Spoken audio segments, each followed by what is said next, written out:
हरे राम राम राम हरे हरे, हरे कृष्ण कृष्ण कृष्ण हरे हरे, हरे राम राम राम हरे हरे, हरे कृष्ण कृष्ण। हरिनाथ भगवान की जय। स्वामी ज्ञानेश्वर महाराज, जगद्गुरु तुकाराम महाराज, सद्गुरु जोग महाराज की जय।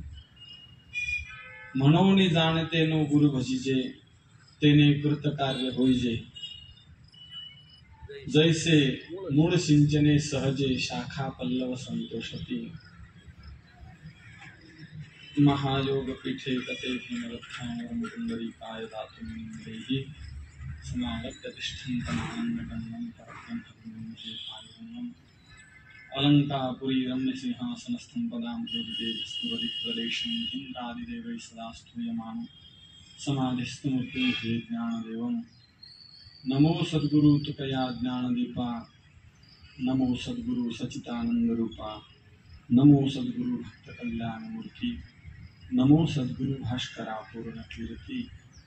जयांचे केलिया स्मरण, होय सकळ विद्यांचे अधिकरण। तेचवमेव श्रीचरण श्रीगुरूंचे, जयांचे ने आठवे शब्दसृष्टी आंघवे। सारस्वता घवे जिभेसिये, वक्तृत्वा गोडपणे अमृताते पारुखे म्हणे। रस होती ओळंगणे, अक्षरासी भावाचे अवतरण अवतरित पूर्ण हाताचे संपूर्ण तत्वबोध।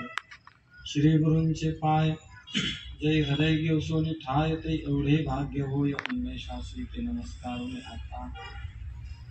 म्हणून जाणते नो गुरु भजिजे, तेने कृत कार्य होईजे। जैसे मूळ सिंचने सहजे, शाखा पल्लव संतोषते। प्रस्तुत ग्रंथराज ज्ञानेश्वरीतील ही ओवी सुरुवातच्याच नमनामध्ये, प्रस्तावनेमध्ये ज्ञानेश्वरीच्या 84 ओव्या ज्ञानोबारायांनी ज्या घातलेल्या आहेत, त्यापैकी ही 25 क्रमांकाची ओवी आहे। प्रस्तुत ओवीमध्ये ज्ञानोबाराय म्हणून जाणते नो गुरु भजिजे, गुरुचं भजन करा, गुरुला हृदयात धरा, गुरुची सेवा करा। आणि त्यांनी काय होईल माऊली?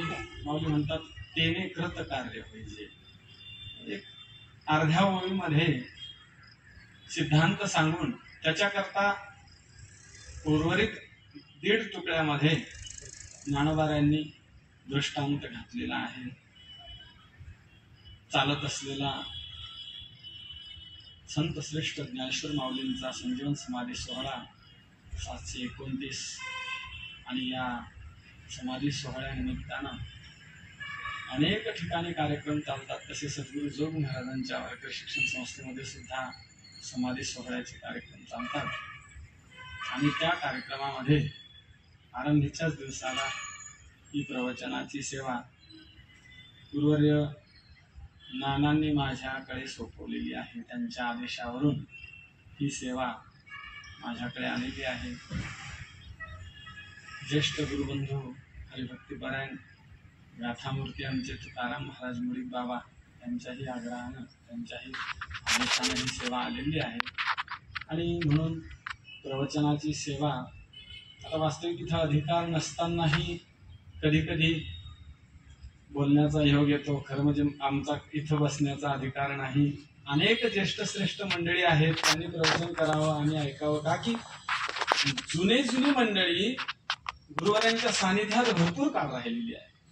तेवढं आमचं दुर्भाग्य आहे की गुरुवार घुले बाबा पाहता आले नाही, जरी पांढरे केस तुम्हाला दिसत असले तरी।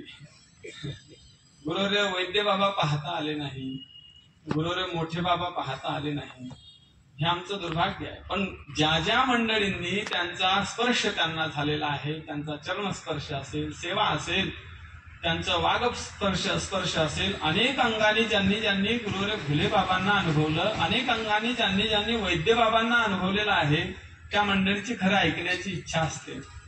त्यांचं ऐकावं, आमच्या सारख्याने तरी त्यांचंच ऐकावं। पण आज मात्र थोडं उलट झालेलं आहे। नानांच्या आग्रहानं इथं बसण्याचा योग आलेला आहे। प्रवचन सेवा ही जवळपास सबंध महाराष्ट्रामध्ये सप्ताहामधली बहुतांश संपुष्टात आल्याची चिन्ह आहेत।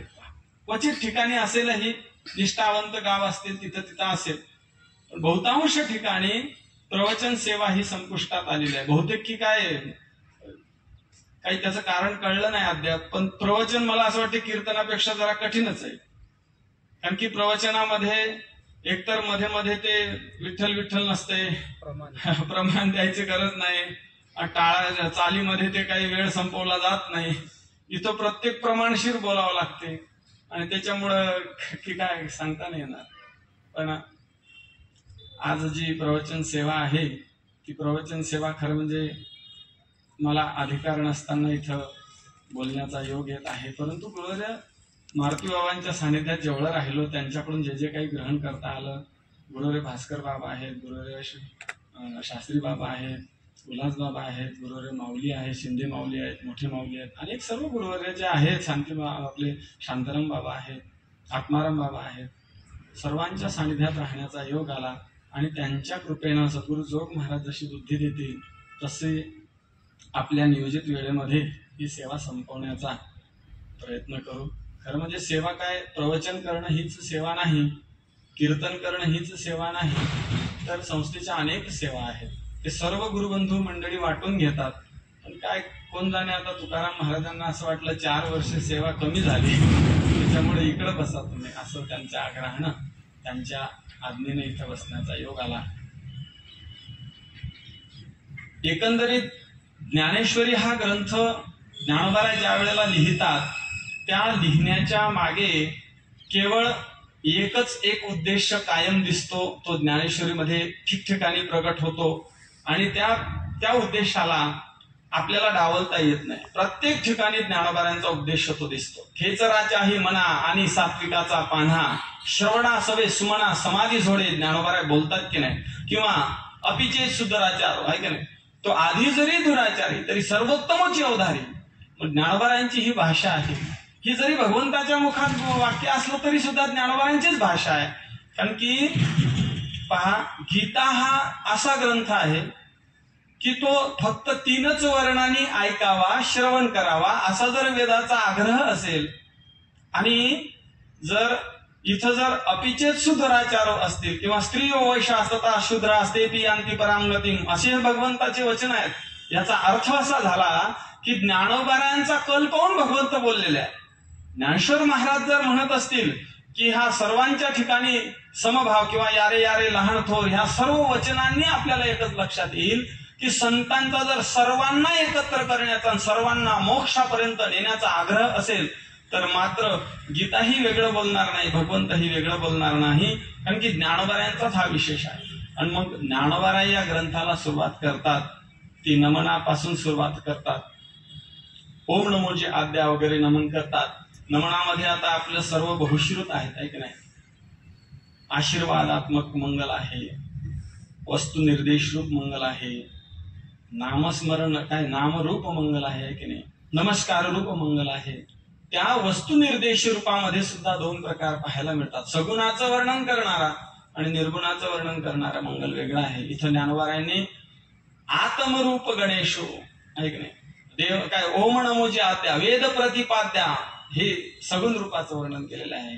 आणि ओंकार हा निर्गुणाकडे दर्शवणारा, पण निर्गुणाला कोणत्या रूपानं सांगावं म्हणून ते नामरूप नुसतं नाव ठेवलेला अशा पद्धतीनं मंगल केलेलं आहे.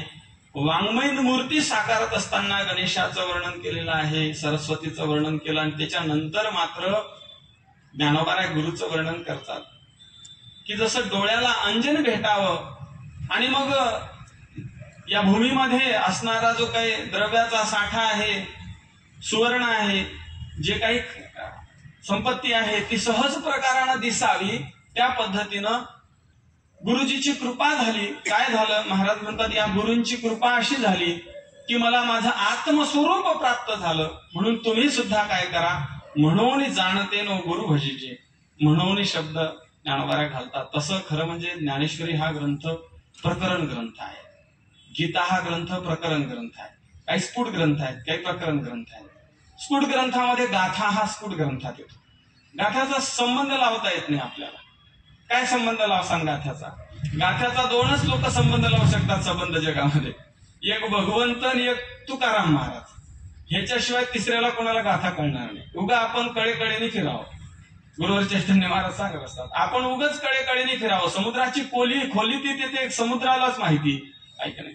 तद्वत गाथा हा स्फुट ग्रंथात आहे. गुरुवर शेखर महाराज फार सुंदर सांगतात, गाथा स्फुट ग्रंथात आहे. आणि स्फुट ग्रंथाचा विशेष हा आहे की परस्पर विरोधी धर्माचे प्रकरण येत राहतात, कायम परस्पर. एका अभंगाचा दुसऱ्या अभंगाशी संबंध नाही. जन्मासी येऊनी पहारे पंढरी म्हणणारे तुकाराम महाराज म्हणतात की आता तुम्ही पंढरीला जाऊ नका, तेथे जाऊ नका कोणी. महाराज बोलतात की नाही, म्हणतात महाराज. म्हणून किंवा तुकाराम महाराजांचे फार सुंदर अभंग आहेत. नाटामध्ये सुद्धा असंच प्रमाण आलेलं आहे. शरीर दुःखाचे कोठार म्हणतात आणि शरीर उत्तम चांगले म्हणतात, आहे की नाही. एकाच अभंगामध्ये परस्पर एक चरण दुसऱ्या चरणाशी विरोधाभास आहे, याला स्फुट ग्रंथ म्हणता येईल. तसं एका चरणाचा आणि दुसऱ्या चरणाचा संबंध परस्पर विरोध आहे असं नाही. एकाच अभंगामध्ये पूर्वार्ध आणि उत्तरार्ध विरोधाभास आहे. रीती सिद्धी दासी कामधेनु घरी परी नाही भाकरी भक्षावया लोळे बालिस्ते पलंग सुपती परी नाही लंगोटी नेसावया तुसाल तरी आम्हा वैकुंठीचा वास परी नाही राह्यास ठाव कोठे तुका म्हणे आम्ही राजे त्रैलोक्याचे परी नाही कोणाचे उणे पुरे. सांगा काय अर्थ करावा.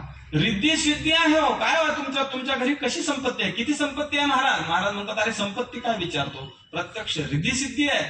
पण काय करावं म्हणे, रिद्धी सिद्धी दासी कामधेनु घरी परी नाही भाकरी भक्षावया लोळे बालिस्ते. फार सुंदर पलंग गाद्या वगैरे अशा गालीचे वगैरे सर्व आहे, पण काय करावं म्हणे, लंगोटीला सुद्धा कापड नाही. तुकाराम महाराजांची भाषा आहे की नाही. किंवा असुनिया नसे नसुनिया असे अशा प्रकारे आहे नाही आहे, याला स्फुट ग्रंथ म्हणता येईल. पण ज्ञानेश्वरी हा ग्रंथ असा आहे की एका ओवीचा दुसऱ्या ओवीशी संबंध आपल्याला लावता येतो, आहे की नाही.